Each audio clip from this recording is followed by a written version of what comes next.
Okay, so here's the deal. If we go back to basically the history documents of the trust fund, the things that are archived on the Social Security Administration's website, we come to some interesting information. And what this video is really about are these two special figures.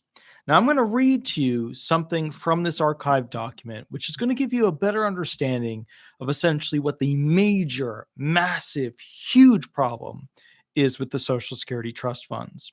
Here we go. Let's begin.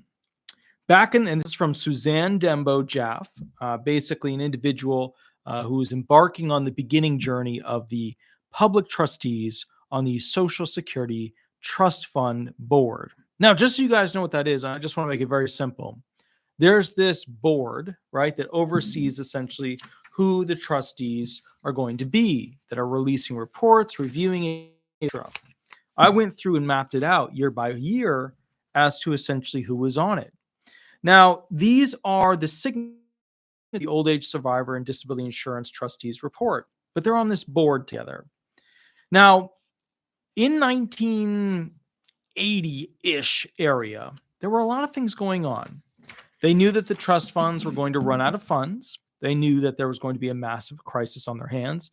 They knew that retired individuals were essentially going to have a very, very bad day.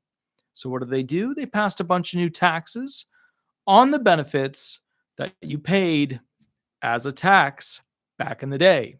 They basically made Social Security benefits a lot worse, right? That's just what they did. Now, as a result of that, and a result of the changes that were occurring during that time and what they passed into law, a lot of people did not have trust in the federal government. So as a result of that, they said, okay, when it comes to these trusts that you put all of your money into, pay over 15% of your check into when you get income, we're going to put two members on this board, the public. They are not going to be government officials. That way you've got two officials, one usually a Republican, one usually a Democrat, who will share with you the truth as to what's happening with your money. Okay, now here's the problem. The trustee positions for public trustee, which is a non-government employee, or a person that which is a non-government individual, right? Somebody who doesn't work for the government in any way, fashion, or form. Usually they pull them from the nonprofits that know how the trust fund works. Well, it's been vacant. Basically, it was filled in 2015. After that, 2016, 17, 18, 19, 20, 21, 22, 23, 24, both positions have been vacant. Now, I know what you're thinking. Well, maybe they just forgot to vote these trustees in. But the real question is, why the hell does the Senate get to confirm these trustees? If they're supposed to be public trustees that we choose, right, to go ahead and build our faith that they're not mishandling our trust fund money, then why aren't we actually having federal elections to choose them? It makes sense. We pay all this money into a trust fund. That trust fund is our money that us somewhere down the line based on what future generations will pay in. So naturally, you would think we'd want somebody watching over it than just the government, right? Who can play together, and move things in a certain direction to get what they want out of it. Well, this is what happened. Let me go through it real quick. All right, over here, I want to go through with you this document from back in the day so you understand the purpose of these trustees. And then we're going to go into what's going on right now. So back in the 1980s, people had no faith in the trust system, the Social Security Administration. They had no faith in it. They botched the system of the trust so badly that they knew they were going to run out. Sound familiar to modern day? It should, because we are literally years away from being in that exact same position. Suzanne Dembo Jaff, archived document, back in the fall of 1984, when Mary and I first became the first public trustees, right? So technically 1985-ish is when they were actually put onto the board. That's on the document here. The papers were filled with headlines which proclaimed the looming bankruptcy of Social Security.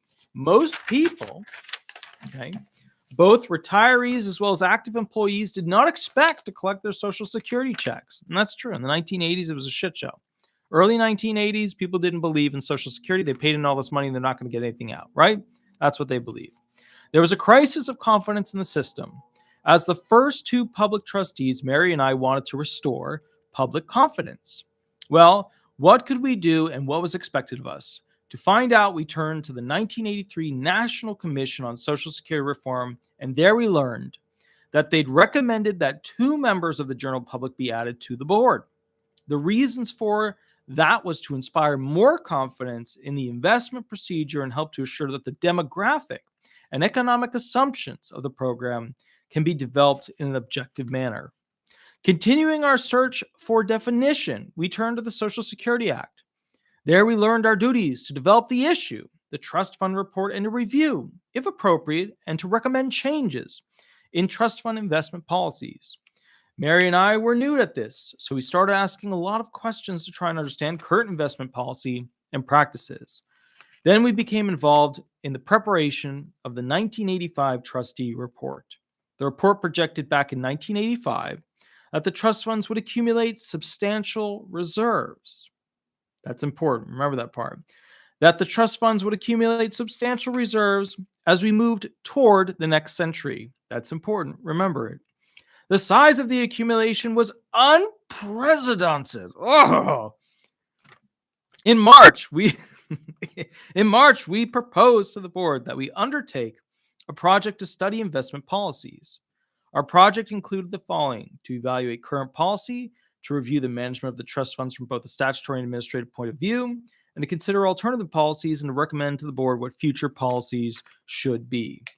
We broke the study down into that portion which would be done by in-house experts, SSA Treasury, and that which would require outside expertise. Clearly, in-house, we could deal with the history of the investments, with the policies and procedures and operations as they were taking place. However, we also recognized that we needed outside consultants to examine economic and fiscal implications of the projected buildup on the national capital markets. All right, so what should you take from this? You should take that they changed the laws to security benefits shittier in early 1980s, which then resulted in the trust funds not running out and being in a terrible situation. However, even with these 2 public trustees that were put in place, even with these 2 that began this whole review process, right? Began from a public side, our interests, not the government's, our interest side, trying to figure out what the future of these trust funds would look like. Now, as you know, there's a problem with the trust funds. We are looking at, essentially, to make it simple and straightforward, about 9 to 10 years, more likely 9 based on how things are going, could be 8, where essentially the retirement trust fund will run out, which means around 75 to 77% of a check will be paid out to the retired individuals around 9 to 10 years from now per month. So you won't get your full check. You only get about, 3/4 of it. And just to make things a little simpler mathematically, what you're getting right now is about what you would likely get around 9 to 10 years from now, which means not enough right now, way not enough in the future. Okay. Now, here's the thing. President Biden, just like President Trump, recommended, 2 individuals be put on that board. Let's go through it real quick. This is from the Bipartisan Policy Center. The Bipartisan Policy Center commends President Biden for nominating Patricia Neumann and Demetrios Kozakas to be I have no idea how to pronounce his last name, to be public trustees for Social Security and Medicare. We urge the Senate to engage in full, fair, and prompt consideration of these nominees. Acting swiftly will ensure the boards are fully staffed for this year's trustees report. That was in January of 2020. Shit never happened. Never happened. Nope, didn't happen at all. Now let's go why. Let's go through why. Okay. Throughout the history of these trust funds that we are supposed to have people on our side looking over, okay, there has been some times where there's literally nobody in it. There's just nobody in it, right? There's nobody in these spots that are supposed to be taking care of us. Let's go through it. Let's go back and kind of check this out a little bit and have a better review as to exactly when and why. Okay. All right. So if we go all the way back to the very beginning of this thing, okay, let's go all the way back basically over here. So the first trust funds with the individuals looking over it were 1945. You had the Secretary of Labor, Chairman of the Social Security Board. Then we get to 1946 with the Secretary of Labor, Chairman of the Social Security Board, and Secretary of the Treasury and Managing Trustee of the trust funds. They just keep adding people as time goes on. Time keeps going on. Time keeps going on. They just keep adding more and more people. Finally, we make it to the early 1980s, the shakeup spot, right? Trust funds are going to run out. It's going to be homeless. Shitty times, right? Cool. Awesome. 1984, there are two people on it. Secretary of Health and Human Services and trustee, acting commissioner of the Social Security and Secretary Board of Trustees, right? Cool. Awesome. Two people to oversee our trust when it comes to these trust funds. Next one, 1985. Here we go. Okay. That is when they added the first two public trustees, Mary F. Fuller and Suzanne D. Jaff. Okay. That was in combination with the Secretary of Health and Human Services, the acting commissioner of the Social Security and Secretary Board of Trustees, the Secretary of the Treasury, and the Secretary of Labor, also a trustee. So what this developed into over time is 6 total individuals. And it is illegal. We could sue the federal government right now, tonight, if you wanted to, because they have not fulfilled their part of the bargain of filling those seats, those 2 public trustee seats, with 2 individuals that represent our interests when overseeing the trust funds. Now, have these trust funds not had public trustees put into them before? Yeah, but it's rare. It's very rare. We got to go all the way up to, all the way up to, all the way up to, oh shit, hold on. One more second, guys. We're getting there. Boom. 2008. 2008.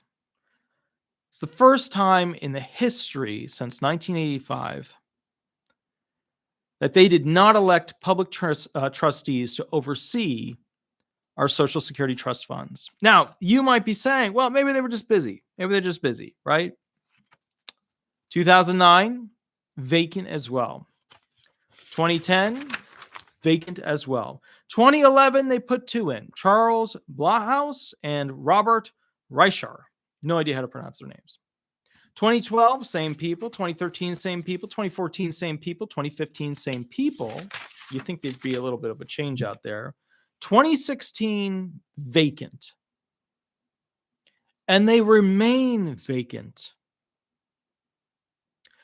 until the current day. Now, with that said, it is illegal for them to stay vacant. The problem is that we have no connection to people not working for the federal government to instruct us on what's actually going on. All we get from the government is the trustee report, which is usually late. That's the problem. It's usually late. So what happens? Well, over here, March 22nd of 2022, the Finance Committee Republicans asked Yellen for update on Social Security and Medicare trustee reports because the report under the past couple of years has not come out on time. It's been really late. Washington, D.C. This is specifically from finance.senate.gov. U.S. Senator Mike Crapo, I'm not sure, Republican Idaho, ranking member of the Senate Finance Committee member Todd Young, and a bunch of other individuals. The reports have rarely been distributed on time in recent years, with the 2021 report not delivered until August 31st. Okay, they're supposed to, by law, be issued annually by April 1st. By law. Okay. Now, here's the deal. While the Government Accountability Office, the GAO, has made recommendations to Treasury on process improvements in recent years, the recommendations have not been fully incorporated into the process for developing the trust fund reports. As managing trustee of the trust funds, it is the responsibility of the Treasury Secretary to provide these reports to Congress in a timely manner, as required by law, or provide Congress and the American people with explanations for late work. So what happened is they kept coming out with late trustee reports. And trust me, just wait for April to come around. It might pop out, it might not. But the problem isn't so much the late trustee reports on what our money is doing in that bank that's supposed to be our bank. That's not the main problem. The main problem is that the Senate just won't vote them in. Trump had 2 suggestions. Biden had 2 suggestions. So where's it at? Currently, on 11/02/2023, so, a while ago, we're talking like 2.5 months ago, one of the individuals presented by President Biden to go ahead and place this individual in the public trustee position, Demetrios L. Kouzakos, 11/02/2023, placed on Senate Executive Calendar number 393, subject to nominees' commitment to respond to requests to appear and testify before any duly constituted committee of the Senate. This, just to make things clear, to get to this point, was originally received by the Senate, by the president, as a recommendation on 1/03/2023. That's right, January of last year. And they haven't even had it on a proper executive calendar to be, finalized until 11/02/2023. Now, you might be wondering, why is this? Okay. Here's the problem. Number one, should the Senate be allowed to vote in public trustees? No. We should have the power of that. We should have a federal election where we vote them in. That's the truth. That's the truth, right? It's our money, albeit we do elect these senators. We should have control over that special account because there's very few of those special accounts from the federal government where that's our money, right? It's supposed to be our money. Now, technically, the Supreme Court has ruled that's just a tax. It's not really our money. But the government knows if they start playing that game, then we will change the government completely. Now, with that said, I have a report here. Testimony of Patricia Neumann, United States Senate Committee on Finance, nomination hearing, September 28, 2023. Chairman Wyden, ranking member, I'm not sure, member of this committee. I'm honored to be here today to be considered for the public trustee position for the Medicare, Social Security, and Disability Insurance Trust Funds, along with my colleague, Demetrios Kouzakos. I appreciate your taking the time for this hearing. It's not a long thing. I'll read it real quick. I am deeply grateful to President Biden for nominating me to be considered for this important position. I'm also so very grateful for the support of my family, friends, and colleagues, some of whom are here today, and most especially my husband, Perry Pakros, my daughter, Julia, and my son, Ben. Social Security and Medicare are bedrock programs for our nation, providing health and economic security to tens of millions of Americans, mostly older adults, but also younger people with permanent disabilities and others. These programs enjoy broad support among the general public because Americans understand the vital role they each play. It is difficult to imagine how families would manage without the financial protection provided by the Social Security and Medicare trust funds. Clearly, Social Security and Medicare, here's the important part, face financial challenges that will require attention in the not too distant future. Now we're starting to sound like the 1984 letter, the archive letter. With an aging population, a declining worker to retiree ratio, which is that thing you always hear me talking about and bitching about, and nobody gives a shit about online, but it's the most important thing that you need to keep in mind. Again, a declining worker to retiree ratio. And in the case of Medicare, rising healthcare costs, both the Social Security and Medicare hospital insurance trust funds are projected to have insufficient funds to fully cover obligated expenses before the end of this coming decade. Remember, in 1985, the trust fund people were talking about how there's going to be a surplus. Well, what happened to that? Well, I'll tell you what happened to that. They got the math wrong. They got it very, very wrong. And what happened to that was that they had a fix. They had a fix. It wasn't a great fix. It was an okay fix, but they had a fix. It was taken off the table because Bill Clinton was being investigated and going through the impeachment situation of the Oval Office.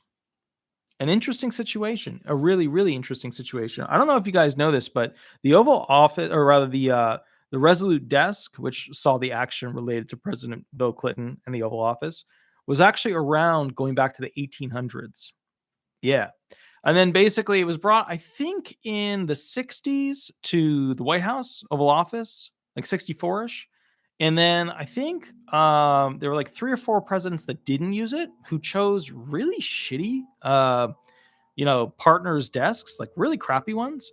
And then basically it just became the standard. Every president thereafter just uses the Resolute desk. It's just over and over and over and over again. Okay. Now, with that said, aside from that, let's keep reading. Each year, the trustees issue a report on the financial status of these programs. The role of the public trustees is to assure the public of the integrity of the operations and sustainability of the trust funds. Oh, sorry. So what happened with Bill Clinton is that instead of going forward and working with the Republicans to finalize a deal to make the trust funds work way into the future, an impeachment began. All right, let's keep rolling. Then the whole thing just got pulled off the table. All right, the trustees work closely with the actuaries from the Department of Health and Human Services and the Social Security Administration to be sure that projections are based on sound assumptions. The right questions are being asked, and the presentations of findings must be clear, while recognizing that modeling by its very nature is an inexact science. In some ways, I have prepared for this position my entire professional life, working on issues related to health and retirement security for older Americans. My first job on Capitol Hill was on the staff of the Senate Special Committee on Aging, chaired by Senator Heinz, working right here in the Dirksen building. I went on to be trained as a researcher at what is now called the Johns Hopkins Bloomberg School of Public Health, where I received a master's in health, finance, and doctorate in health policy. I later served on the professional staff of the House Committee on Ways and Means Subcommittee, and where the annual report of the Medicare trustees was a major focus of our work. She goes on.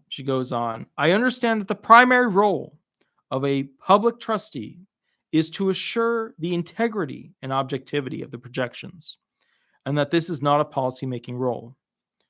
Relatedly, I understand that the data and analysis and other information included in these reports are essential to the important work of policymakers.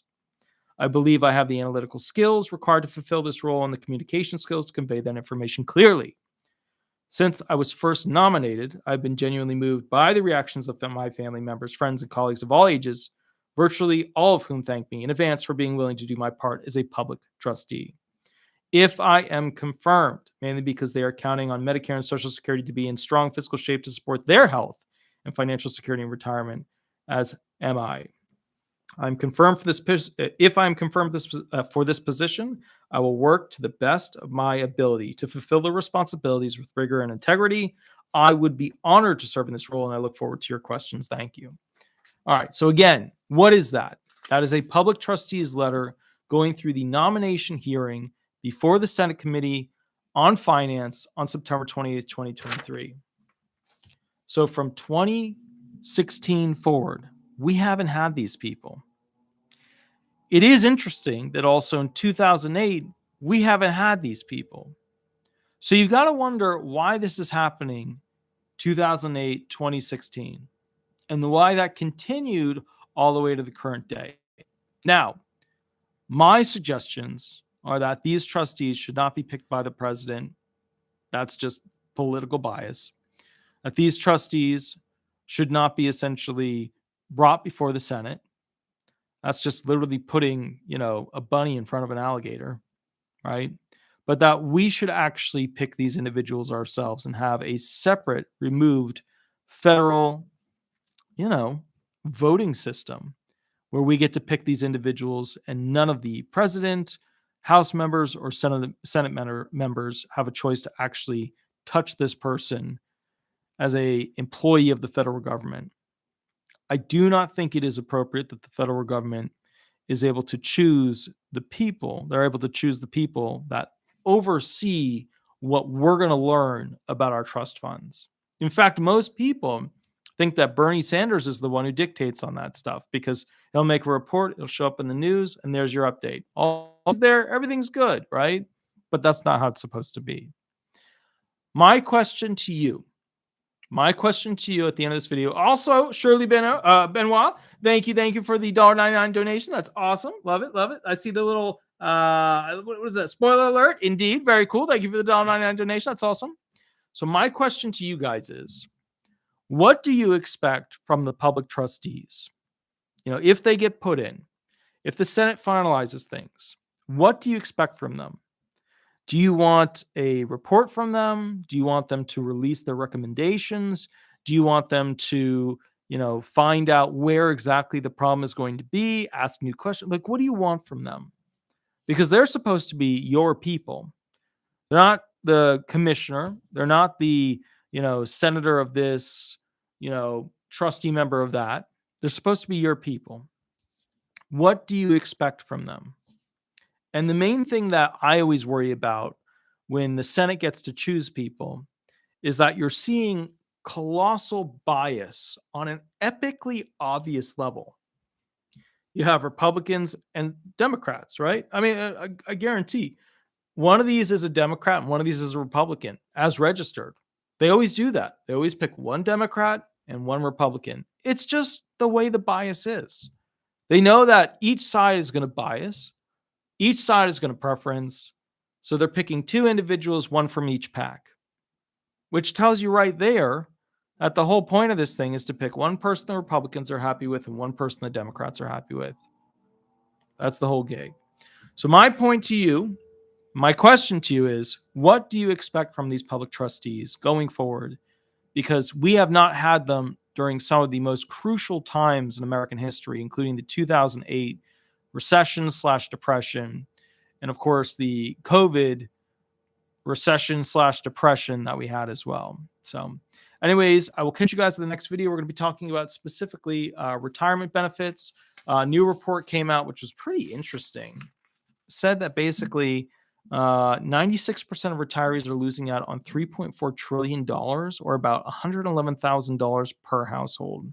We're going to talk about specifically what they're getting at, what the new report shows, and kind of figure out what their logic is there. I'll catch you guys at the next video. You have a wonderful night, and I will see you in about 5 to 10 minutes. See you soon. I'll catch you a little bit later. All right. Bye-bye. Bye-bye.